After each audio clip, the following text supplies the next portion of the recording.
Welcome, everyone. And we're going to break down for a couple of minutes the idea under 1A of better versus more. So I'm going to actually pass the hat real quickly here. And if anyone wants to discuss just for a minute what your idea is of the difference between good practice and bad practice. Tim, do you want to go first on that? Um,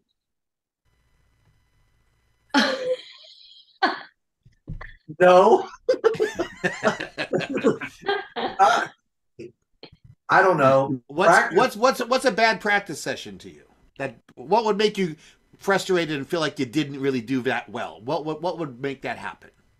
Well, I don't know if that ever happens. I anytime on the banjo for me is good time on the banjo, whether I'm getting better or not. I can't get any worse.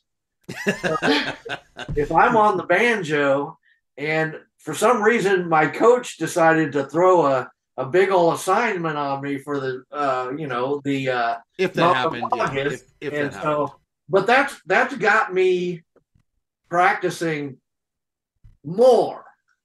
Now, is it helping me practice better? I think it is as well. We'll see because I've never tabbed out anything before. I don't know. When I listen to a note, I don't know the difference between a G and an A and that Mm-hmm, kind of thing. mm-hmm. So I'm trying my hardest, but and we'll see. I like that. You tied in motivation. That's great. Right. We're going to circle back to that. That's really clever. Sheila, do you want to address just really quick your idea of what's the difference between a good practice session and a not so good practice session for you personally? I have to be in the mood, honestly. Like I'm a busy girl. Mindset. I still work full time. And that damn Shelley Gregg, I've hired her to give me workouts and they're killer. I can barely walk today, thank you. Oh, sorry. See, hey Sheila, check it out. If you ever think I'm a mean coach, okay, now you know I'm not. Okay, No. just put that out there. Oh no, I've known Shelley for a very long time. She is an evil, evil woman. And I love her. Even good. Evil in a Good good evil. way. Got it. Yeah. But I mean, I have to, yeah, I have to be into it and it has to be enjoyable to me. It has to be. Beautiful. And I sometimes, therefore, then default to what do I like to do? Oh, I love to play these songs and sing all of these ones that I already know. So it's time. And then when I think, oh no, I've got a lesson, I'll write a song. So I write a song.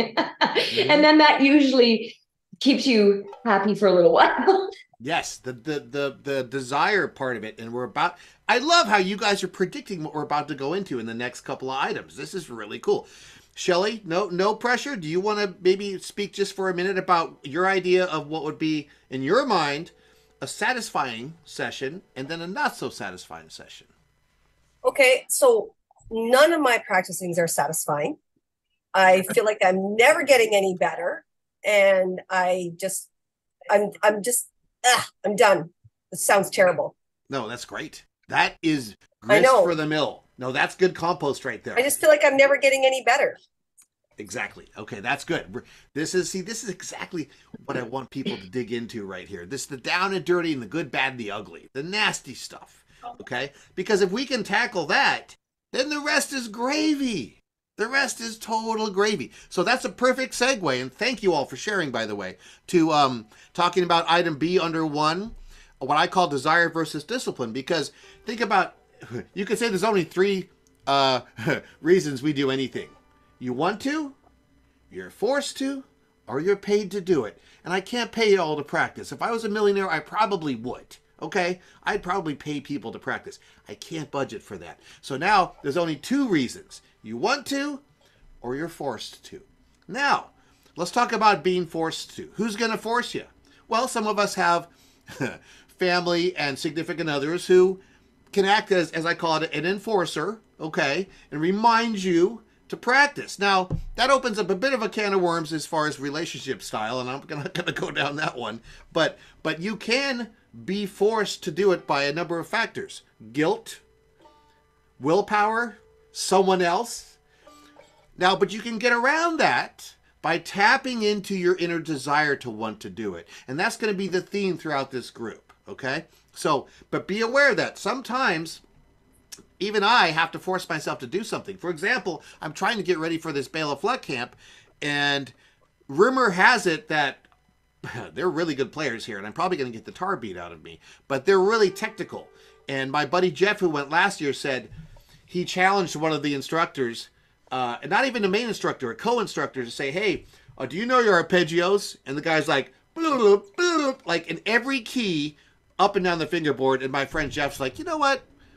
That sucks. I'm going to go back to my cabin and cry. Like, what the hell? So I've been trying to practice arpeggios, which are, if you don't know, if you have a chord and you do the notes individually, that's an arpeggio. So I've been running those daily, but I'll tell you what, there's no joy in that for me. There's no desire for me to do that. I'm doing it out of a sense of impending doom. That's what's motivating me. Okay? So there's a number of factors that can cause you to have the willpower to do something you don't necessarily want to do. And we will circle back to that. Let's look at the bottom line under C under 1. This is time management. And some of you are coaches in this group.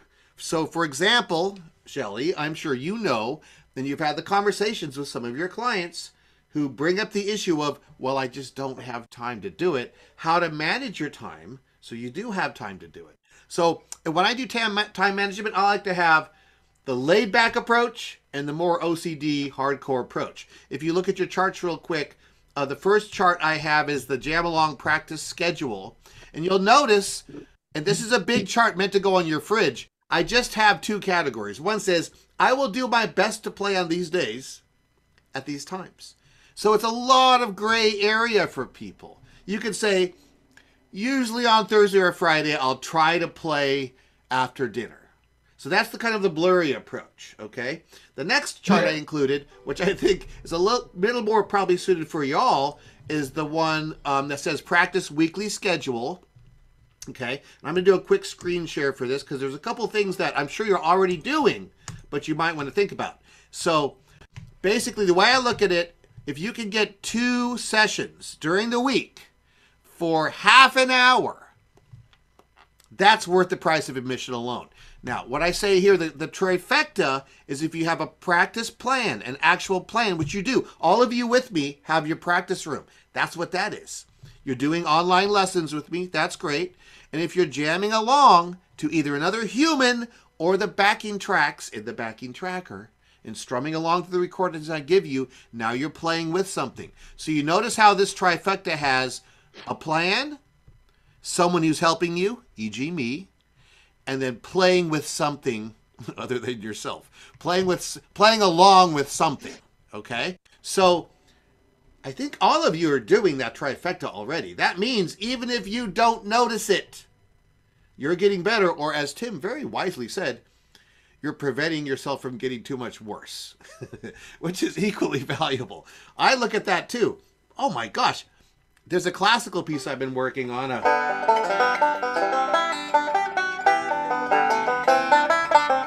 I was trying to get that ready to play for camp, but I haven't practiced it, and I'm sloppy. It has mildew on it. It's not sounding that good to me. So had I played that more, I would have prevented it from getting worse. And that's a good way to look at it. I like that, Tim. I'm going to use that phrase. Why do you practice? Not necessarily to get better, just to prevent yourself from getting too much worse. Try to cling on to what you have if you possibly can. Let's look at item D under 1. And I say it's only quitting if you never come back. This is one of the things I got from my desperate attempts at jogging. And real quick, Shelley, just so you don't worry about me, I wouldn't call it running. It's more like slowly hobbling down the sidewalk. And every now and then one of my arm twitches and then I fall over. It's not really running. It's like some kind of crippled animal thing.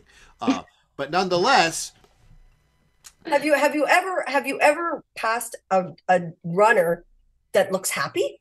They're miserable. They're like, oh my God, I gotta run. I saw a couple, but I know they're lying. They never smile.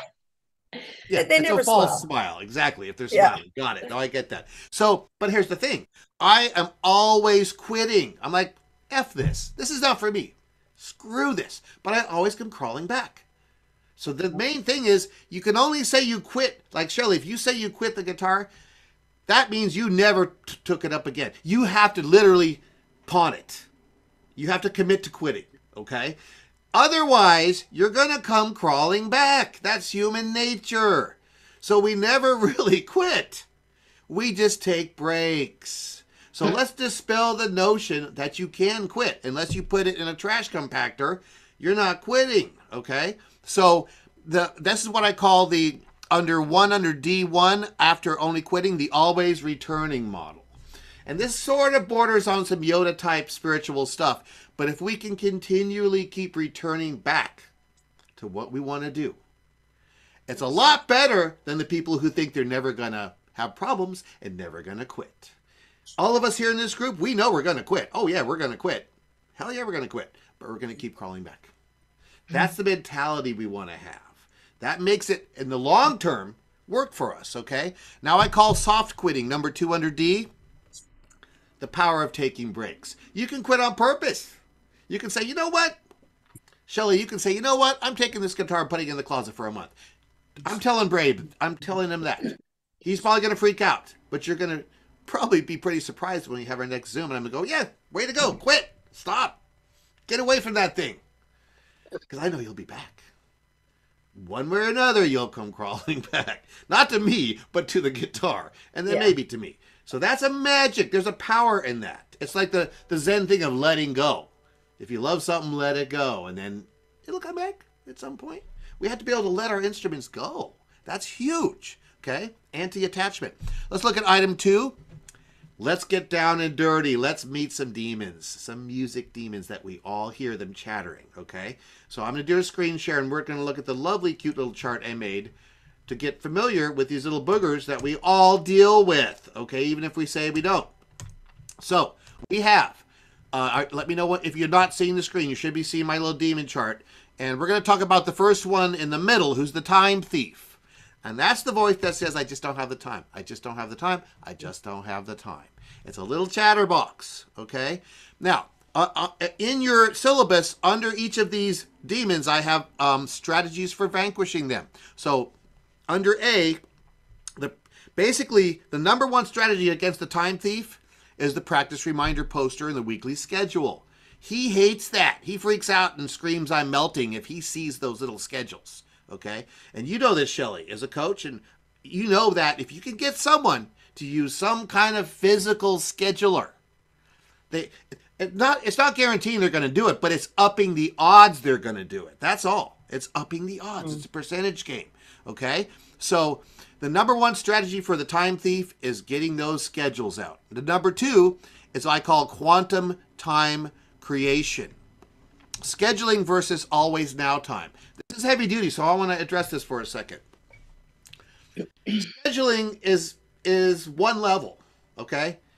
If you can tap into the idea that whenever you think about it, you only think about it in the present moment. Bear with me. This sounds heavy, but if you get this, this is huge. If you think about, oh shit, I should be practicing. Oh, I wish I practiced. Stop yourself and go, wait a second. I'm having that thought in the now. And the only time we ever do anything is in the now. So you have an instant opportunity to turn that now into your favor. And that makes time in what I call the quantum continuum. It's ever present. This is quantum physics here, friends. This is not religion or any woogie woogie stuff. This is actual physics. Science. It's science. But it's new science. It's quantum science. It's the science that's not bound by linear time, which says everything has to be scheduled. So just remember that. The quantum time creation that you can be doing is when you think about it, do it.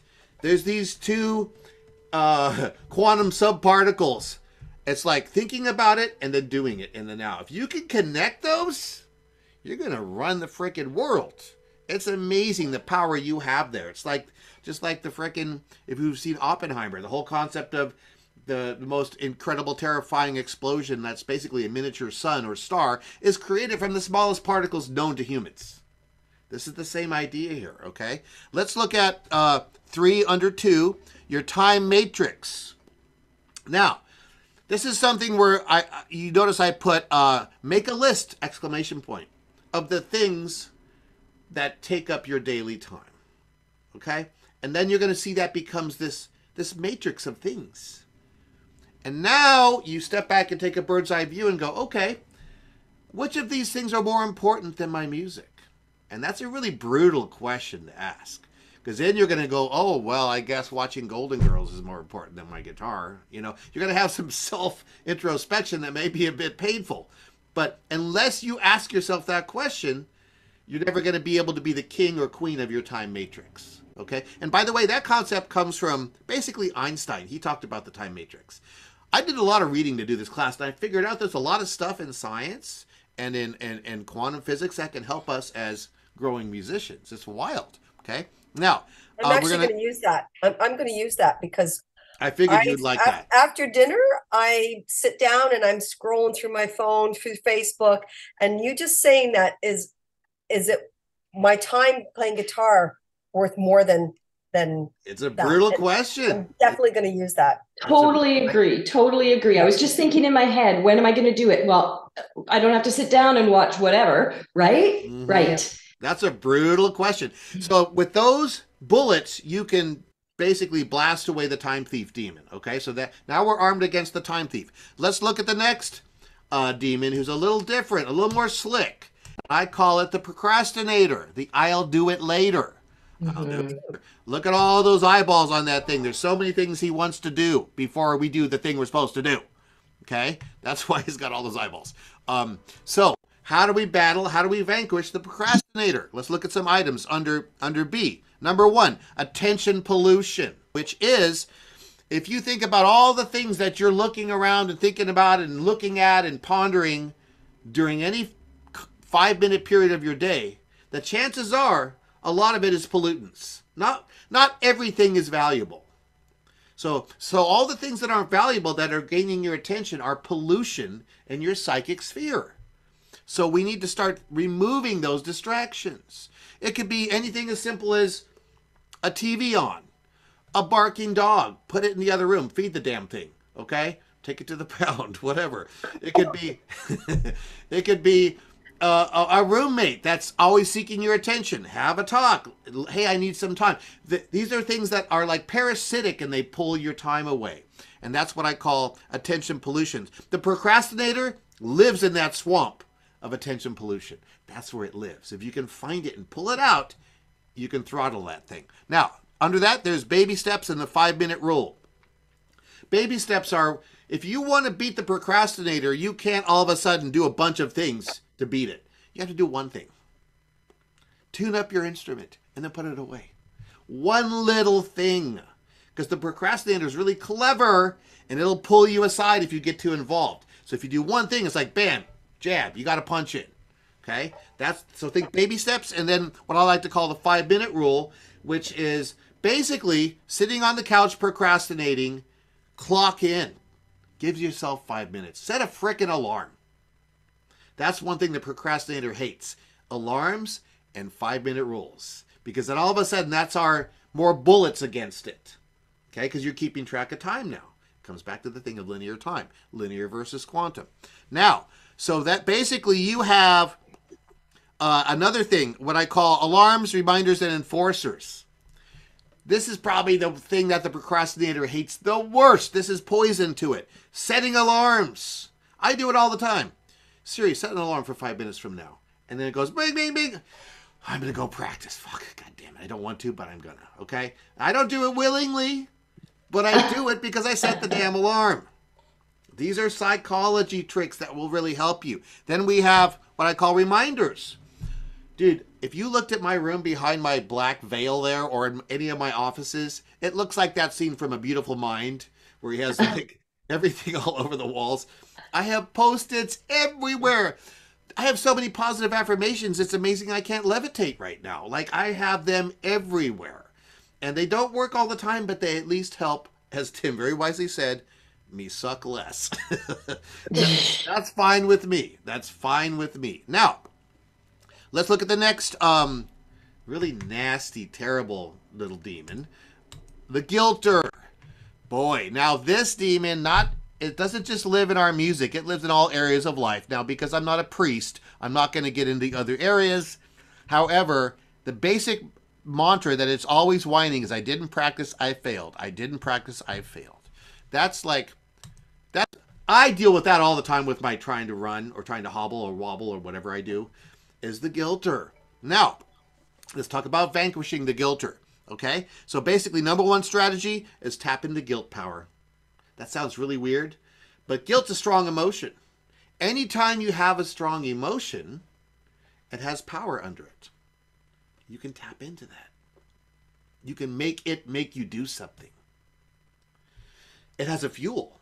If you can not just let guilt like growl and grumble next to you, but you can actually like plug into it, there's like a psychic power that you can derive from that to get you off the couch and get the guitar or banjo on your lap. It can actually be a reminder. Guilt can be your own alarm clock. Think of that. Guilt can be your own alarm that can send you into action. If you do that, don't worry about vanquishing it. Keep that poor little bastard around. It's now your alarm clock. It's working for us now. Okay? The next strategy for the guilter is basically, I call it keep it flat. F-L-A-T. F-L-A-T. F is for forgive yourself. L is for let that shit go. A is for adjust the approach. And T is try again, try again, try again, try again, try again. Let's break that down a bit. So forgive yourself. God damn, that's hard, man. We all have to have strategies, whether it's science or religion or whatever we find to forgive ourselves. For me, I don't think I've learned that one yet. I actually don't. So I'm not going to talk too much about that because I'm terrible. I'm basically unforgiven by myself for all my failures, including my career. Why am I not touring on a bus like Bela Fleck? I have all those same questions that you guys have, just on a different level. But I still have them. Why can't I do what he does? You know, it's just like I need to forgive myself because you're you. Everyone's different. We all have our own path. We can't all be him or her. Now, let's look at the L. Let it go. If I gave a 3-word class, it would be let it go. Let that shit go. If you didn't practice for a month and you hear the guilter yelling at you, let it go. Open the door and let it run down the road. If like we hold on to it, it's like holding a hot burning coal. It's not helping anything. It's just causing more guilt and more pain. So let it go. And then adjust your approach. That's the A in flat. So what do they say? Like insanity is trying the same thing over and over again and expecting different results. So we need to try a different approach. Maybe practice in a different room. Change the lighting. Try it outdoors. Do anything different. And you'd be surprised about the results. And finally, the T. Keep crawling back. That's the try again thing.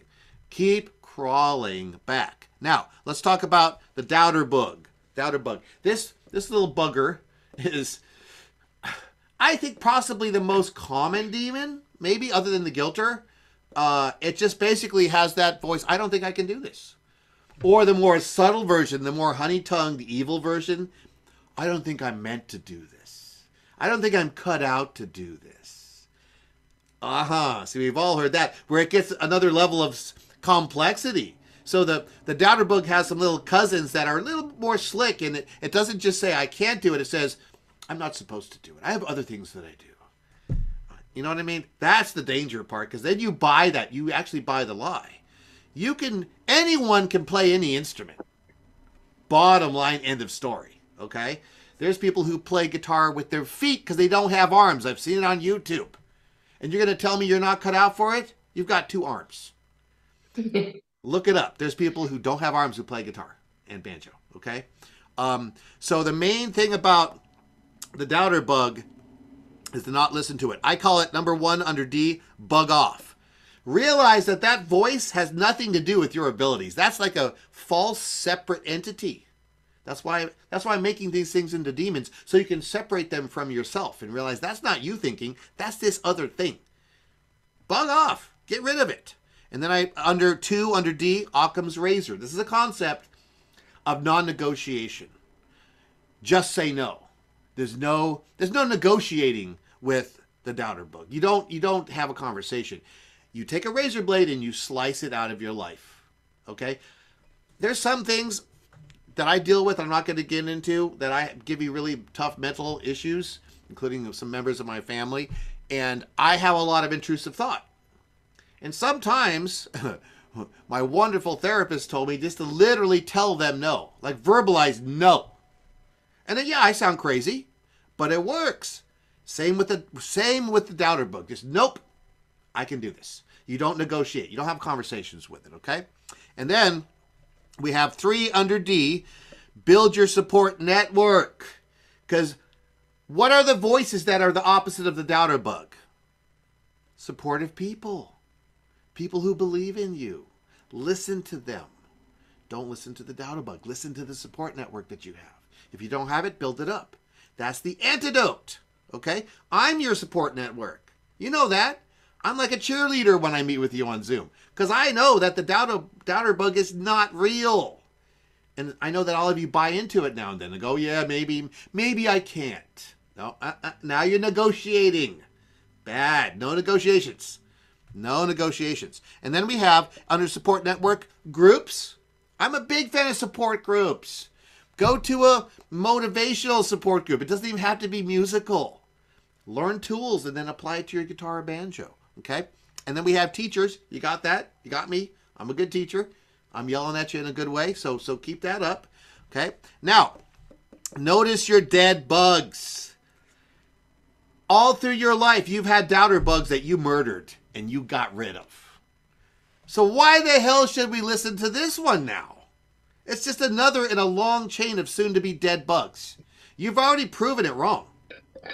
Think of any other thing you've done that you've accomplished. I'll bet you at some point you heard the doubter bug. But you didn't listen to it. So it's like, if you did it once, you can do it again. That's like a universal truth in life, okay?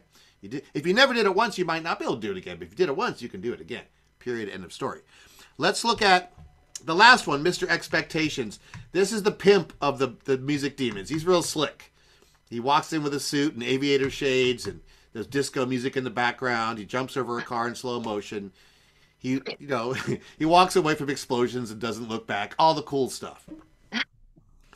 But you must not set your expectations too high. I went to a workshop recently where we had a mantra. We would sing together, lower, lower. We would all say that together. And at the end, lower your expectations. We were talking about everyone bringing their expectations down. Because then whatever you do is going to be fucking awesome. Think about that. Set a low bar. If you put the thing on your lap and play a chord for 2 minutes, get the fuck out of there. That was plenty. That's your expectations. What's the number one cause of frustration? High expectations. You set the bar too high for yourself. If I'm trying to lift weights, actually, you know why I don't lift weights? Because they make the damn things too heavy. You think with all the technology now, they can make a light weight, but they don't do it. It's lame. But if I did, I wouldn't put too much weight on the bar. That's high expectations. Okay, I'd get frustrated. So, let's talk about strategies for vanquishing. Basically, that's it. Lower those expectations. That's how you kill Mr. Expectations. You lower his living environment. Let's look at 3 at the bottom of the page. Empowerment versus improvement. Basically, we live in the cult of improvement in this culture, okay? Basically, everything is about, if you're going to do it, you have to get better. So I turn this upside down. In our culture, normally this black part of the yin and yang is on top. I flipped it upside down because I want empowerment to be more important to you. Let's compare the values. Constant progress is the value of improvement. How about natural growth? How about if you sit down every now and then with your instrument, you're going to grow naturally whether or not you notice it. Huge, okay? Get rid of the idea of constant progress. That's the cult of improvement. The next thing, discipline and willpower. That's all fine and dandy, but what if you have desire and enjoyment? What if you want to do it, and when you do it, you have fun? What the hell? Imagine that. So replace discipline and willpower with desire and enjoyment. It's all available to you, my friends. The last thing is getting better at music. How about being happier with music? What about just trading the idea of the importance of getting better with having a good time? And then guess what? You're going to get better. See, it's like These are slick tricks. And if we can trick ourselves this way, I'll bet you all of you here, and I wish more people had attended this class because this is one of the heaviest classes I've given as far as like Jedi knowledge. I'll bet I'm going to hear from all of you here that this stuff has changed the way you look at your practicing. I'll bet that, okay? Even in one little way, just one little way, and I'm happy, okay? Let's go over to, the bottom of page 1, I talk about the cult of improvement, not being happy with the present. That's the number one thing in the cult of improvement. I don't like where I'm at. I don't care if you know 2 chords. You should like that you're there. Otherwise, with that attitude, you could be Andre Segovia. You could be Yo-Yo Ma and still not like where you're at. Because it's not how good you are. It's the attitude that's the problem. Okay? Let's turn to page 2. And we have getting better over having fun. Man. This comes from me working with classical people, man. They're tough. They're tough to crack because all they want to do is get better and better and better. And I'll say, well, are you having fun? They're like, no, I'm not supposed to have fun. I'm getting better. Well, you can do both, you know. You can put those two together, and it blows their minds. Luckily, y'all aren't like super, I hope, traumatized by having a classical instructor early on. If you did, I'm sorry. Okay? This is part of the healing process. Now, on page 2, the advantages of empowerment, the I actually did it and basking in the glow of accomplishment. Okay, that comes directly from my jogging saga, which I'm about to circle back to. Because when I got home and crawled up the stairs, I said, I did it. Freaking did. I actually did it. I was actually in shock that I did it. I'm like, how'd that happen? I did it. And then all of a sudden this glow surrounded me, and it was a feeling of accomplishment. It was like a drug. It was like a rush. Mm-hmm. That's the money, my friends. That's what you're doing it for, is that glow of accomplishment. That's the angels coming down from on high and celebrating your accomplishment. And we want to run with that big time, okay? Let's talk about the nothing ever happens just once rule. That's 2 under B at the top of page 2. And that's what I was talking about. This is basically, now I got this by reading some physics. There's endless creation. Now, once again, I'm not going to get into religious versus scientific frameworks here, but I will say that everyone can agree that things keep happening. So whatever you think about how and why, things keep happening, because if it happens once, it's likely to happen again. So if you get that practice session in, it's very likely that you can do it again later the same week. You've broken that barrier. If it happens once, it can happen again. Chain those things together, okay? Now, let's look at a better way to define improvement, and that's at the top of page 2. And we talk about improve your experience and feelings first. Don't improve your scale. I could play that perfectly, but if I'm in a bad mood, no one's going to want to watch me or hear me. So if I'm enjoying the process, if my feelings are positive, that's a better improvement than being technically better. So feelings and experience should come before your idea of getting better on your instrument. Everyone quits because they don't do that. They don't improve their feelings and experience before they improve their technique.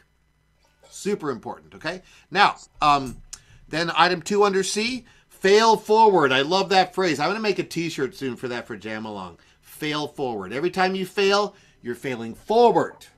You're getting a little better because of your failure. Just like when I'm laying on my neighbor's lawn, hoping it doesn't call the cops. I'm failing forward. And then I crawl home. But then I bask in the glow of accomplishment. This stuff's all connected, my friends. It's a matrix. It's a matrix. Now, let's talk about the plant model. I want you all to start thinking about your growth on your instrument as a plant. Okay? You can't observe it growing, but it is steady over time. How audacious, how vain of you to think you can observe yourself getting better. You're only going to observe the things that aren't getting better. You're not going to notice that things are getting better. That's my job to tell you that, because I see you every month and I notice improvement. A plant can't see itself grow. Remember that. You can't see yourself get better. You can't hear yourself get better. You just have to have faith, blind faith that you're improving over time, just like a plant grows. Okay? Now, the next thing in the plant model, all it takes is some water and some sunshine. Those are two metaphors for time and attitude. So if you water it a little bit, that's your time, and you keep that sunshine on it, that's your positivity. Then just sit back and let the damn thing grow. Don't start stretching the plant. There's a fact in gardening. I'm on a couple gardening groups. If you see my Facebook page, I love to garden. Most people murder their houseplants. Guess why? Overwatering, not underwatering. They drowned them. Mm-hmm. Okay? Think about that, how it applies to time and practice. And I'll let you ponder on that one. That's some deep stuff there.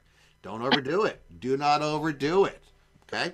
Now we're going to go to the hierarchy of willpower, item 4 on page 2. So the 4 levels are I want to, I should, I will, and I am. So basically, so many of us see something cool and go, I want to do that. Oh, I want to do that. But we don't even think about it twice. The next level of desire is saying, I should do it. You know, I should take up ukulele. I should write songs. Because that's going to make my life and my friends' lives better. Now we have a sense of responsibility. Now that's one level higher, okay? But it's still not good enough, because you know what should turns into? You know who likes to feed on should? The guilter. That's why I like to say don't should on yourself, because that turns into guilt right away. So we can't stay there. That's kind of cool, but we cannot stay there. The next thing we have to do is go up to the I will category. Now we have some determination, okay?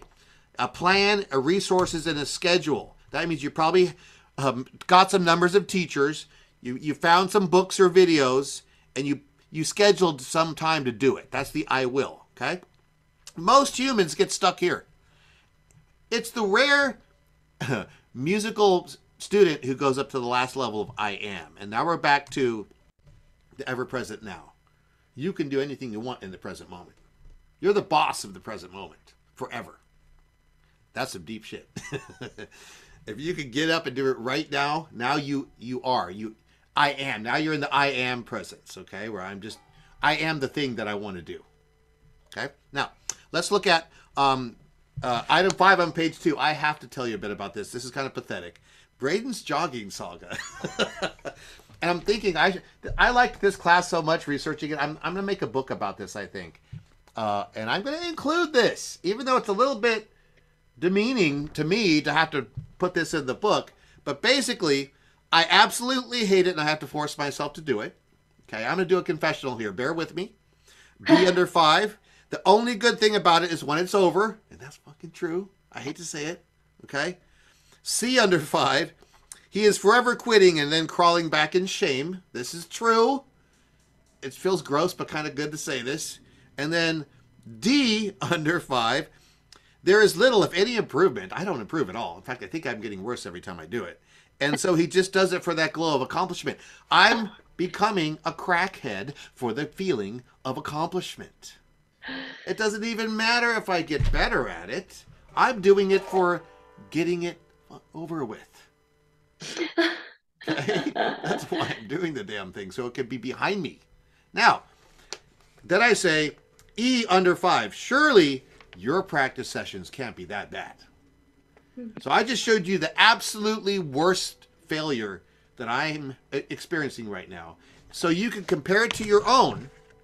And I'll bet every single person at this class and all the people who didn't show up even now go, wait a minute. Okay, it's not, what I'm dealing with isn't as bad as what this poor bastard is dealing with.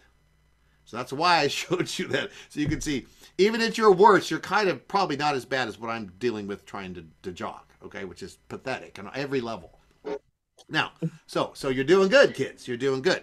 Now, let's look at item 6, 7 secrets to more enjoyable practicing. This is the big one.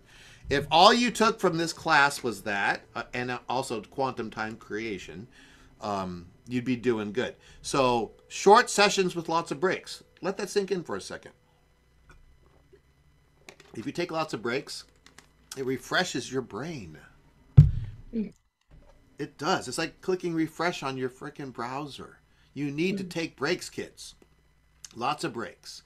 what I find is if I get up and go water the garden or wash a dish or fold some clothing in between my practice sessions, it's almost like, and Shelly, you probably know about this.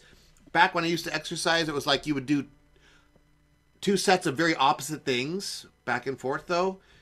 It's almost like it tricked your body into building more muscle because it wasn't the same thing. And your body's like, what's going to happen next? I don't know. So it's almost like if you go back and forth and practicing the little chores, your brain takes more in because you fooled it. That's a really good one. Short sessions with lots of breaks. Then we have less solo time and more jam along. That's the essence of my business here, kids. That's why I call it jam along. If you're playing with a backing track or a YouTube video or a friend or your dog's tail on the floor or a sink dripping, now you're jamming along to something. Now you're not just practicing, you're jamming, and it's a different animal. Trust me on that, okay? Then we have C under 6 is using the double brain method. This is great, man. Whether or not you believe in the fact that because our brains have 2 hemispheres, one is more inclined towards logic and one is more inclined towards creativity and intuition, common current brain science holds that the left brain, the left hemisphere, is more logical and the right brain is more intuitive. I'm going to posit that, let's assume that's the case. Then you want to make sure you go back and forth from those 2 things. When I practice, I'll do something technical.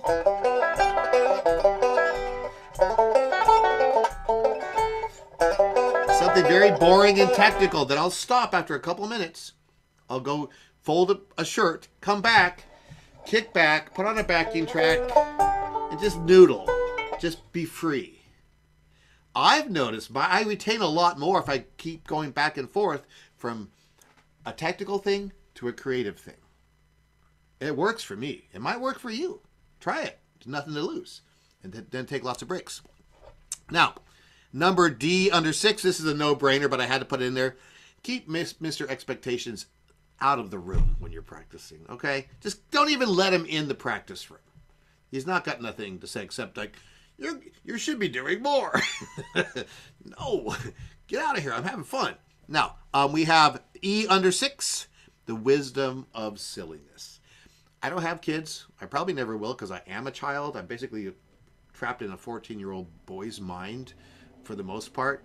But if I did, and when I observe kids sometimes, when my friends have kids at the park or whatever, they're always laughing and being silly. If you put a little bit of that into your practicing, if I go like this, I just can't get that. I can't get that clean. Or if I go, that's funny. It sounded like a fart. Be silly about it. Make fun of it. That takes the seriousness out of it. Okay. Then your brain's like, oh, I'll take that. I like that. Now, finally, F under 6, adopting the relationship model. I love this. It's not a musical instrument. It's a relationship. When you come home and look at it, your first feeling shouldn't be guilt and shame. It should be, oh, hi. Nice to see you again. We should do something later. Imagine that. Now, that doesn't apply to people with terrible relationships. But once again, I can only do so much here. But if you look at it like a healthy relationship, you're going to basically take anything that you know from a healthy relationship and apply it to your instrument. Magic will happen. Trust me. Okay? This is one of the better relationships I have.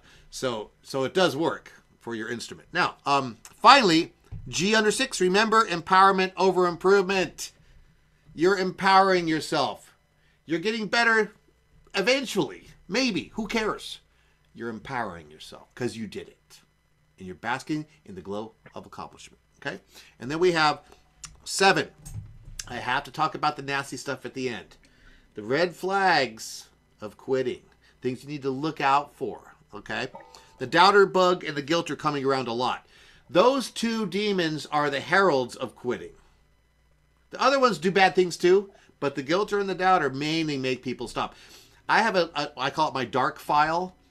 Everybody that quits lessons with me, I ask them why they quit, and I keep track of it. I could give you a scientific paper on why people quit. if I wanted. I won't because it's dark knowledge. It's kind of gross. But almost always, as they doubted themselves and they didn't use Occam's razor, okay, or they let the guilter keep yapping at them, man. They listened to that feeling of guilt, and then the relationship soured, and then they got a divorce with their guitar. So remember, the doubter bug and the guilter bug, they're kind of the worst because they'll make you quit. So don't let them come around. Then we have B under 7. The big red flag is frustration. Frustration is like gears grinding in a finely tuned watch. Frustration is like pollution in the air. It means that number 1, your expectations are set too high, okay?